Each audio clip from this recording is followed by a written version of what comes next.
back in the day when we used to go down, or I say we, my dad probably, and my mum, used to go down to the beach, grab the surfboard, go and do some surfing or some windsurfing or larking about in the water.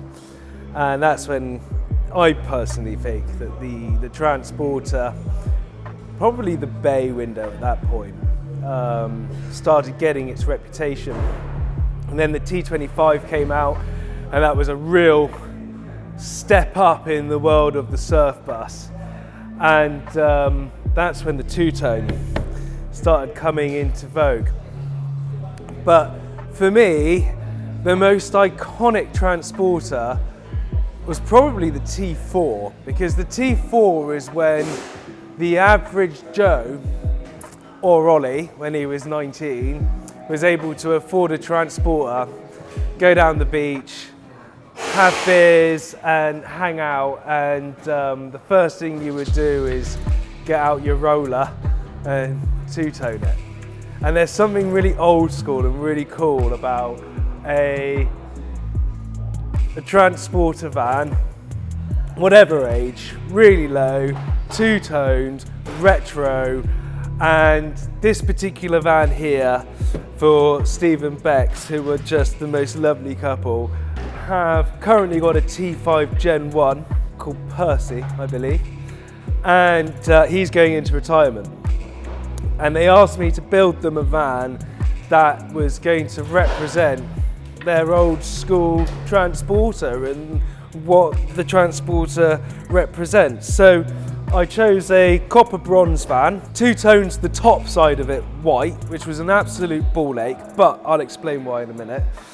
And decided to put it on air ride and go with a full 70s style homage to the old school surf bus. So I love this thing. It's not the most detailed and crazy van that we do here at Van Haven, and this is a classic example, for me anyway, that sometimes less is more. It's got no optics, it's got no streamers or body kits or anything like that. It's just got loads of presence by simply being really cool. So she's currently sitting in her I'm at the beach looking cool mode. She'll go down lower, but this is perfect. And it's a combi sleeper. So, the interior is mad, isn't it? Absolutely insane. So we've got a combi bed in the back. We've got a little shelf with some touch activated lights in there. A USB socket there for charging your phone up. All the internal optics have been done in LMI1, which look really cool. And this is all in mid-tone grey Alcantara, which has got quite a browny hue to it. Chocolate leather, a little bit of copper bronze. These are very, very 70s inspired interior. And just a couple of nice touches, say Alcantara on the back of the seats for when this is down. God, I hope their old van's called Percy, because I'm just going to keep calling it Percy, but he had loads of bumblebees, so we've put a couple of like really cool little bumblebees in the stitching, which I think is really nice, just a really cool personal touch. Indian grey dash surround, just because it looks absolutely beautiful, and those LMI1 sidebars.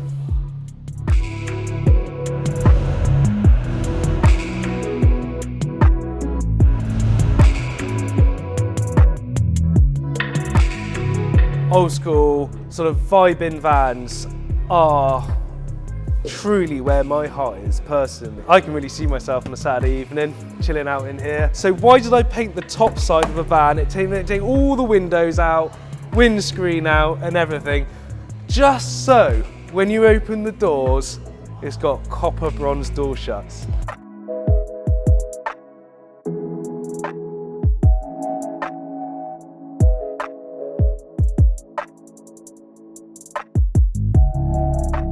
I love it that when you look into the van here, the windowsill, we call it the door shut, whatever, is copper. It just looks really cool instead of white. If it was a white panel van, you would lose that kind of sense of niceness with the piping and whatnot. So old school, low, Euro, proper day van. Oh, love it. The van specs epic as well, by the way. Bop! Look at that rear wheel. Just looks so cool. No, we never talk like this, but these are hard times. Cool van, cool build. Steve Becks, I can't wait to hand this van over to you. I'm genuinely excited because this is a proper Olly van, you know. It's so simple. It's a proper tool for the job, and it's designed to go out and give you the freedom to lark about and enjoy being in your van. And it's so important. So many people in this industry, I have a rant, so many people in this industry build these things to have the biggest, the most baller, the most expensive vans that you could possibly build and stretch the imagination. And I'm guilty for it myself, but when it comes down to it, all these vans are for me anyway, as a V-dub guy, is to just go and relax and have a drink and be able to sleep in your van and enjoy decent sunshine and decent starlight and have the freedom to do whatever you want. I mean, this thing is a 6-seater, really cool, really luxury Monday to Friday car. But a Friday afternoon comes, 4 o'clock, boom, pack it up, down the beach, enjoy, man, and vibe out. And forget about work and all the bollocks of modern day life. Love it. Absolutely, just love it. And the guys who are gonna have this van, they're gonna love it. I genuinely can't wait to hand this van over. Really simple, really cool. Let me know what you think. I have got to do some work.